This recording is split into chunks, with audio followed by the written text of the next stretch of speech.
Hello everyone and welcome back for some more Drag Race gossip, secrets and drama.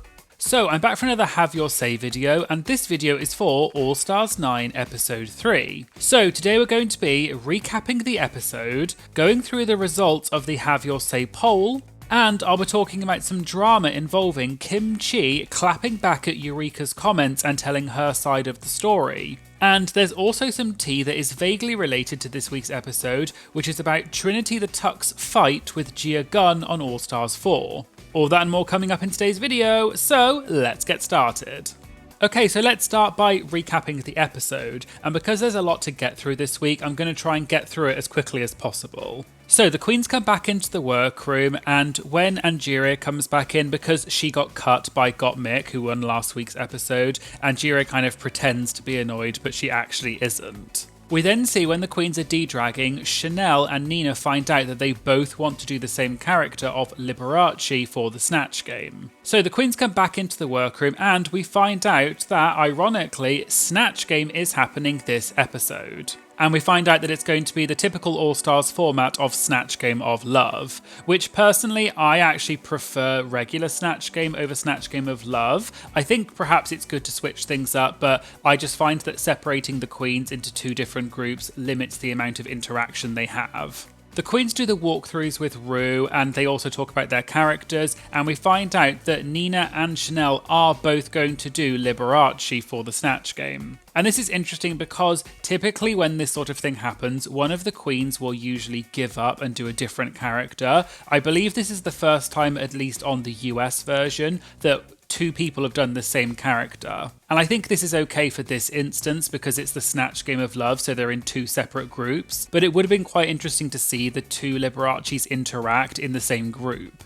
Okay, so let's move on to the Snatch Game. As some of you may know, I have done videos in the past explaining Snatch Game characters on Drag Race UK. I'm not going to do that this time and go into quite as much detail because we're pressed for time with this video, so I'm just going to give my immediate reaction given what I knew about these characters. But let me know in the comments if you want me to do a more in-depth video doing some proper research and showing some examples of the people they're impersonating versus what they did in the Snatch Game.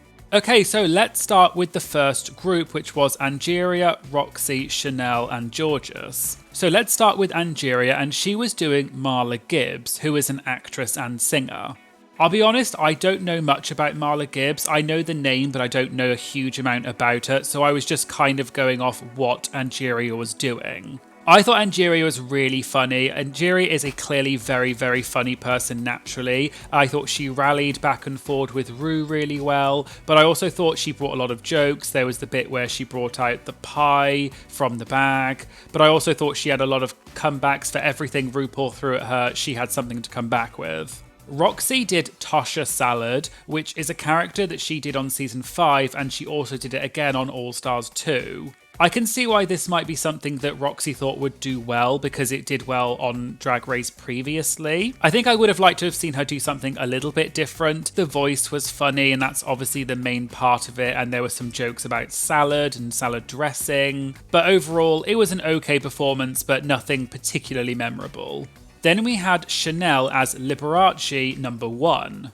Again, I didn't know that much about Liberace. I know the name and I know that he was a singer, performer, and I know that he was a closeted gay man and lots of people made jokes about it. And for years, even while he was alive, he denied being gay, even though it was quite obvious that he was, and he was a very flamboyant person. I thought Chanel looked so good in this. The sparkly outfit did definitely do justice, looked just like Liberace. I also thought the jokes were very funny as well. I think she really embodied Liberace's mannerisms. Quite a few people likened this performance to what Ben de la Creme did as Paul Lynde on Snatch Game in All Stars 3, and I can definitely see there's quite a lot of similarity about sort of gay jokes being quite camp, over the top, feminine, but I thought it was still a very funny performance. I do agree slightly with the judges that although Chanel did a very accurate Liberace, I do think perhaps in terms of Snatch Game, she focused more on being accurate to the character, but there weren't maybe as many jokes as Nina, who we'll get onto in a bit. But it was still a very, very funny performance and I really enjoyed it. And then lastly in this group we had Georges as John Leguizamo. Now, I knew John only really from some of the movies such as To Wong Fu, although if you've watched my Roscoe's for this week, you'll know that Willem said that this is actually not from John's performance in To Wong Fu. It's actually from a different performance that John did in a stand-up show. So this was kind of random, I thought, in terms of I didn't know this character very well, and I'm not sure a lot of other people did. Although, let me know in the comments, maybe it's just me. I thought Georges was smart that she was doing a character that maybe people might not be as familiar with, but also she did pick up on the fact that RuPaul basically just loves Georges and anything Georges does with all of her mannerisms. So I thought it was very smart that Georges just did all of those mannerisms to try and make RuPaul laugh, because that is ultimately the goal of Snatch Game. However, I didn't really understand the character, and I don't think it was that great of a performance. It was okay, but certainly nothing that memorable. So now let's move on to the second group. So in that group we had Vanjie, Nina, Plastique and Gottmik. So to start off we had Vanjie, who did Cleopatra. Now, a lot of people may have wondered why she came out wrapped in a carpet. I did talk about this on Roscoe's, and I actually did understand this reference, so I quite enjoyed it. But there's a legend that says that Cleopatra, who was the Queen of Egypt, she apparently wanted to sneak in to see Julius Caesar in his room. So she apparently hid inside a carpet that was wrapped up so that she could be delivered to Julius Caesar without anyone knowing. So I got this reference and thought it was quite clever of Vanjie to bring that, although I think a lot of people didn't get this reference. Overall, I thought Vanjie looked really good, but she didn't seem to know that much about the character. It basically was just Vanjie in a Cleopatra outfit. There was quite a few jokes that I think she missed. For example, when Nina said, "Oh, are you from the Luxor?" The Luxor is the name of a hotel in Las Vegas that is Egyptian themed, and Luxor is also a city in Egypt, but I don't think Vanjie got any of that. I thought Vanjie was still kind of funny. Vanjie is just a naturally funny person, but overall, it was basically just Vanjie in a Cleopatra outfit. I think there could have been a few more jokes, although I did enjoy the one where she said, "I'm on my pyramid at the moment." That one was really funny. Next, we had Nina as Liberace number 2. I thought Nina really nailed this. She looked the part, she had the flamboyant outfit and the piano. I will say I thought Chanel, in terms of looks and the actual impersonation, I think Nina was less accurate to Liberace, but for Snatch Game, we all know that the idea is make Ru laugh, and you just need to do joke after joke after joke. And I think that's what Nina did slightly more successfully than Chanel, even though I think Chanel was more accurate to the actual character. But Nina was just so quick, she had an answer for everything. She clearly had a lot of these one-liners memorized, but she had enough of these one-liners and she's quick enough that she was able to rally with RuPaul and answer every single question with a funny comeback. So I think Nina definitely smashed it out of the park with this. Next we had Plastique as comedian Ali Wong. I only know a little bit about Ali Wong. I've watched a little bit of her show Beef, and I know that she also guest starred on Drag Race before. But other than that, I didn't know a huge amount about her. I do agree with some of the critiques that I think it's quite a hard person to pick because Ali Wong is naturally funny, but she doesn't necessarily have catchphrases as far as I'm aware. Unfortunately, I don't think Plastique's performance really landed. She had a couple of moments where there was a few things that were funny, but overall it just felt very one note, as if Plastique just wanted to get it over with. So unfortunately, I do think this was probably the weakest of all the performances. And then finally for this group, we had Gottmik as Pal the dog, who was the original dog actor that played Lassie in the TV show. Now, I'm familiar with Lassie to a point. I don't think we really had it when I was younger in the UK, but I definitely know what Lassie is. I know it's a TV show about a dog who saves people from falling down a well or whatever. But I thought this idea was such a funny idea from Gottmik of doing a dog. We've never seen something like that before, really. The makeup was also so incredible. I was blown away by just that alone. I also thought she was really funny. She did that kind of transatlantic, slightly British accent that movie stars tended to have during the kind of 40s, 50s. So that was very funny, and there were definitely a lot of scope to do dog jokes, like she talked about give me a bone and things like that. She definitely had enough material that she was able to volley with RuPaul, and it was a very, very funny performance. Okay, so now let's move on to the runway, and the category was a tail and 2 titties. As usual, I'm not going to give my critiques on the fashion, but I will at the end say which was my favourite. So first up we had Angeria, and she said she's giving you a beautiful lady dragon, and she has her hair sculpted into horns, and you better get this tail and these big old titties. Then we had Roxy Andrews, who said that this is a nod to Jessica Rabbit, and she's morphing together Jessica and Roger. And she incorporated this white hair with the orange streak, and she also has Roger's tail and big old titties. Then we had Chanel, who said that she's giving you Mad Max Thunderdome's Scorpion realness, and she's from the pits of hell, ready for battle in the most ferocious way.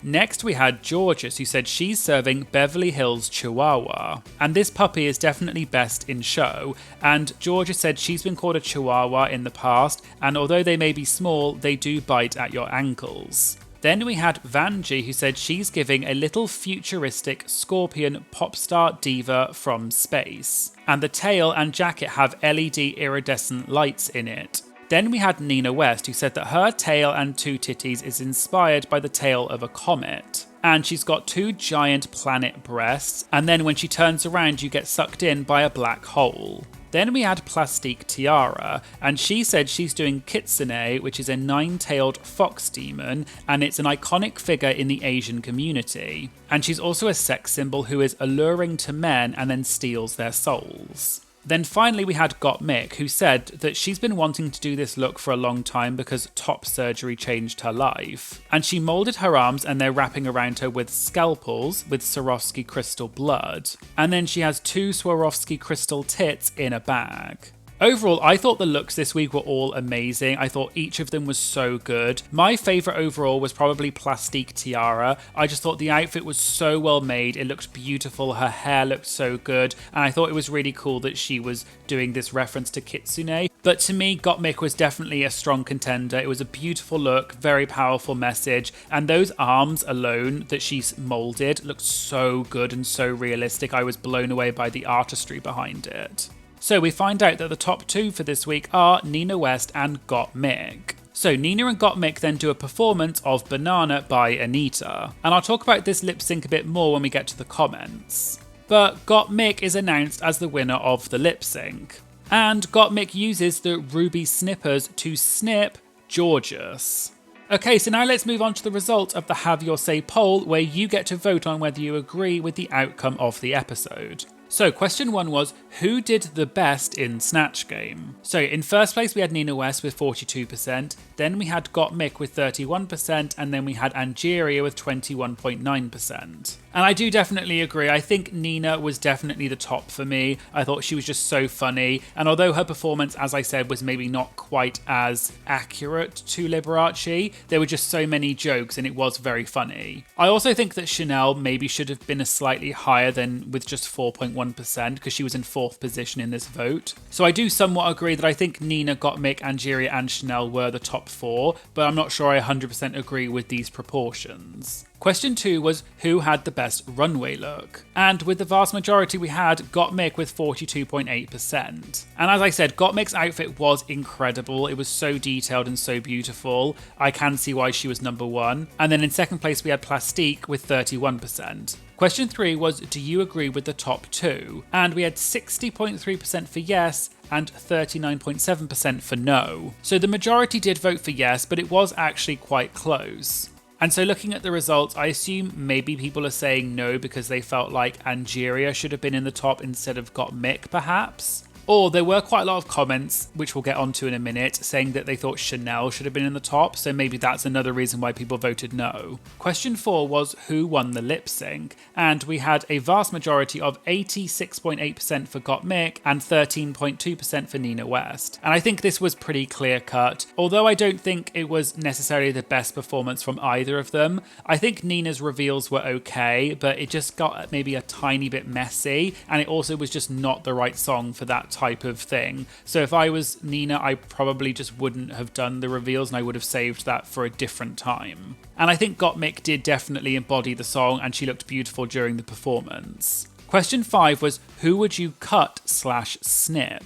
And with the majority of 40.1%, we had Plastique Tiara, followed by Roxy Andrews with 19.7% and then Angeria with 14.6%. And this is interesting because it was actually Georges that got snipped this week, and she only got 12.2%. And I can see why people said Plastique, because she's doing extremely well in the competition so far. I probably also would have cut Plastique just for that reason alone, but it's interesting to see that a lot of people seem to disagree with the fact that Georges got cut because she only got 12% of the vote. Question 6 was, who would you give your second benefactress badge to? And with 31.3% we had Vanessa Vanjie Mateo, and then after that we had Chanel with 26.7 and then Roxy with 14. And I do agree, I think Chanel maybe did deserve a lot more props and credit this week because her Liberace was amazing. So if I was in the top, I probably would have given my badge to Chanel. And lastly, question 7 was, who is the front runner so far, in other words, most likely to win the competition? And perhaps unsurprisingly, we have Got Mick with 73.8%,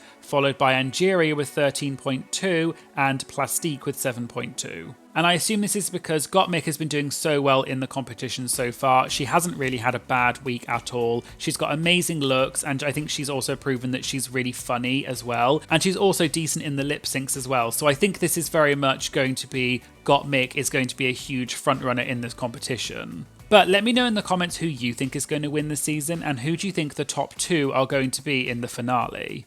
Okay, so moving on to the comments this week, my Patreon member Ashley said that in the battle of the Liberaces between Chanel and Nina, she thought that Chanel was better. And I can see why people would say this because Chanel did do a very accurate impression of Liberace and she was funny. Nina had more jokes though, and I think that lends itself more to Snatch Game, but either one of them could have, I think, taken the win. And then in the actual Have Your Say poll comments, this was commented on quite a lot, and someone said, I think the 2 tops should have been the Liberaces. And then someone else also said they thought Angeria should have been in the top and that Gottmik didn't deserve the win, but then other people said that Gottmik did really well. So I think this was a very controversial Snatch Game in the sense of the outcome of the Snatch Game. I don't think it was a laugh riot, this Snatch Game. There were some funny moments, but I think it was quite close between who was in the top. There was also quite a few comments about Nina and the lip sync, as you might imagine. So my Patreon member Becky said Nina had almost no chance of winning that lip sync.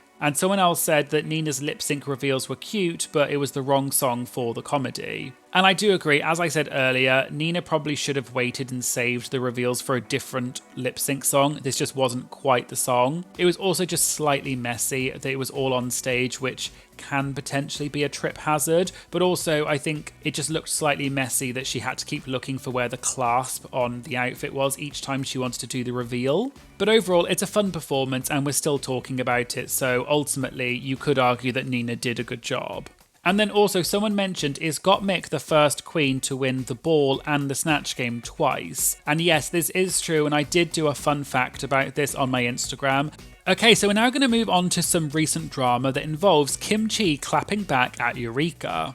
You may have seen that in last week's Roscoe's recap, I mentioned there was some drama between Eureka and Kim Chi. Well, there's been an update and Kim has now clapped back at Eureka's claims. So just as a very quick recap, the original drama started when Eureka went on the Very Delta podcast 2 weeks ago, and on the podcast, Eureka said that she had once had a fight with Kim Chi because Eureka lost her luggage while flying to a gig, and she asked to borrow some clothes from Kim, and Kim said no. Eureka then said Kim and her were the same size and that Kim was being delusional about her size, and Eureka said Kim was being hateful by not lending her any clothes, and they had a big argument about it. I'll link to the original video where I talked about it, so make sure you go and check that out for the full details if you haven't already. Anyway, at the time, Kim did vaguely tweet about the situation and said that she had been body shamed ever since the story came out, and she also said it was a false story, but no more was said about it. However, Kim has now talked about this more in depth in a podcast where she spilled a lot of tea about Eureka. About a week after Eureka's interview on Very Delta came out, Kim Chi released an episode of her podcast called One for the Table, which she co-hosts with John Kung. The episode was called Drama for the Table, and in the episode, Kim Chi addressed the drama with Eureka, and they also talked about some other topics such as food. The episode was about 50 minutes long, so I'm just going to talk about the highlights. So Kim started off by saying that she wants to tell her side of the story because everyone blindly believed Eureka, and she's only going to address this once and never mention it again, and she says that she doesn't want anyone to send any hate to Eureka. However, Kim doesn't actually say Eureka's name, but it's very clear from the context that she is talking about Eureka. Okay, so Kim started off by saying that Eureka said on the podcast that she and Kim had made up after their fight and they're now cool. However, Kim said that they were, quote, never friends, and she's, quote, never vibed with this person, meaning Eureka, because she said that she's self-centered. Kim also said that she's never had a conversation with Eureka about her body size, and there was apparently only ever a group joke on tour where they would call Eureka and Kim the, quote, big girls, but that was it. Kim then said that she's not entitled to loan anyone an outfit because Eureka is, quote, not my friend. Kim said that Eureka actually combined two different events when she told her story on the podcast, and in reality they were two separate events that happened at different times. So the story that Eureka told about getting into a fight with Bob the drag queen actually happened when they were on tour in Miami, whereas the part where Eureka lost her luggage happened a month or two later when they were in New Zealand. Kim explained that her outfits were all custom made to her size, and she was slimmer at the time, so none of her outfits would have fit Eureka, and she also only had a limited number of outfits with her due to the luggage restrictions. Kim then said that she is going to sound mean and she apologises, but she said, quote, this person, meaning Eureka, does not have the best hygiene. Kim went on to say that Eureka doesn't always shower even if other people encouraged her to do so, and apparently Eureka had a jumpsuit that would get, quote, drenched in sweat after she performed in it. But Kim alleged that Eureka wouldn't wash the bodysuit and would just pack it up in a plastic bag, which meant that all of Eureka's luggage would, quote, smell like strong vinegary mildew. Eureka also apparently had an open pus on her stomach, which she refused to get checked by a doctor, so she would apparently just use duct tape to cover it up. Kim then said that when they were in Brisbane, Australia, Eureka apparently admitted that she pooped in bed and she just left it in the bed. Kim also said that because of that, even if she did have clothes that would fit Eureka, she's not sure she would loan clothes to Eureka because of Eureka's, quote, poor hygiene. Kim then moved on and talked about the fight between Eureka and Bob the drag queen, which happened at a completely different time to when there was this issue of the lost luggage. Kim explained that on the leg of the tour when they were in North America, they travelled everywhere in a tour bus with all of their stuff. And there were assistants and stagehands who would help the queens take their stuff into the dressing rooms and help the queens get ready, but the queens were responsible for their own personal items. Apparently on the last day of that leg of the tour, one of the stagehands asked Eureka to take her personal items off the tour bus so they could clean the tour bus so that it was ready to give back to the tour bus operator. According to Kim, when the stagehand asked Eureka to take her personal items off the bus, Eureka sent a text message to the whole group chat that said, quote, "You will not talk to me that way." Then, after that, Eureka apparently stormed in and started yelling at the stagehand in person and saying, quote, "You will not disrespect me, you will not talk to me that way." The stagehand then said that they didn't disrespect Eureka, but they apologised. Eureka said she didn't think the stagehand was being sincere, and then she said that she would, quote, "pop you in the face if they ever spoke to Eureka like that again," or in other words, punch them in the face. Kim and Bob then apparently told Eureka that you can't threaten people with physical violence and it's not acceptable behaviour, and they also said the stagehand was just doing their job and they didn't need to apologise. Eureka apparently started crying and said that she didn't care what Kimchi and Bob thought and she didn't have to listen to them. Bob then apparently tried to calm Eureka down, but Eureka stormed off and didn't want to listen. And that was pretty much the last time Kim had any interaction with Eureka. Kim then said she thought it was weird that Eureka would tell this story because there were so many witnesses who could back up what really happened. And what annoyed Kim was that people just believed Eureka that Kim refused to loan her an outfit, even though that's not really what happened, and Kim got body shamed as a result. Kim also said that she felt, quote, gaslit by what happened because she and Eureka were not close and did not have a relationship, so it was weird for Eureka to call her a sister and then tell that story, and people were telling Kim that she was overreacting. Kim finished by saying that she heard that Eureka had been saying bad things about Kim behind her back for no reason, and it was weird because the two of them didn't really have any sort of relationship and they're not sisters in that way. And after this podcast with Kimchi aired, people then started making jokes online about Eureka's hygiene, and some previous tweets that Eureka had posted years before joking about poop were then brought up in light of this story.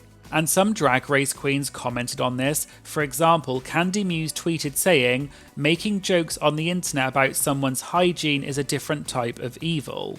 Also, just after I started editing this video, Candy went live on Instagram and I managed to join partway through. So I just wanted to add this bit into the video, although I wasn't able to take a record of exactly what she was saying because it's only just happened. So I'm just going to give an overview. So basically Candy was saying that it's okay to call someone out if they smell, and she has said that she is friends with Eureka. Eureka apparently paid for Candy's Runway package on season 13, and she stayed at her house. And Candy said it's okay to call people out if they do smell, but it's not okay to make fun about it online, and she can only imagine what Eureka must be going through for people to be making fun of you, especially as a plus-size queen. Candy said that she didn't think that Eureka really started the drama, and she thought that Kimchi maybe went a bit too hard talking about the hygiene elements. But then Jiggly Caliente was on the live and she said that Eureka was told she needed to work on her hygiene and she ignored it, and Candy said, okay, that's fair enough.